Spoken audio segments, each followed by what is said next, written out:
اعوذ باللہ من الشیطان الرجیم، بسم اللہ الرحمن الرحیم۔ آپ کے سامنے جن سوروں کا ترجمہ پیش کیا جا رہا ہے یہ قرآن کے سورے نہیں اور نہ 114 سوروں کے علاوہ کسی بھی آیت کو قرآن کی آیت کہا جا سکتا ہے۔ یہ توریت کے سورے ہیں جن میں حضرت موسیٰ سے بات کی گئی ہے اور ان باتوں کو حضرت علی نے اپنی زبان میں پیش کیا ہے۔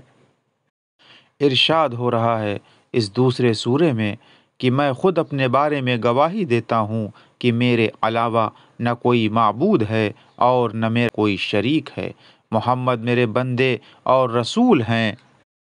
اور یاد رکھو جو میرے فیصلے سے راضی نہ رہ سکے اور میرے امتحان پر صبر نہ کر سکے اور میری نعمتوں کا شکریہ ادا نہ کرے اور میری عطا پر مطمئن نہ ہو، اسے میرے علاوہ دوسرا خدا ڈھونڈ لینا چاہیے اور میرے آسمان کے سائے سے نکل جانا چاہیے۔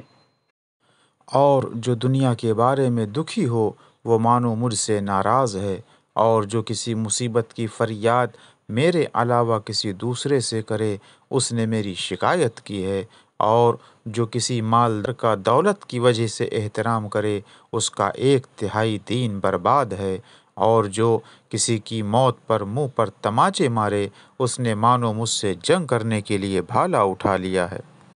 اور جو کسی قبر کی تختی کو توڑ دے اس نے میرے کعبے کو گرا دیا، اور جس کی پرواہ نہ ہو کہ وہ کہاں سے کھا رہا ہے مجھے بھی اس کی پرواہ نہیں کہ وہ کس دروازے سے جہنم میں داخل ہو جائے گا، اور جو اپنے دین میں ترقی نہ کرے وہ نقصان میں ہے، اور جو نقصان میں ہے اس کے لیے موت بہتر ہے۔ یاد رکھو کہ جو اپنے علم پر عمل کرے گا میں مسلسل اس کے علم کو بڑھاتا رہوں گا۔ وآخر دعوانا ان الحمد للہ رب العالمین۔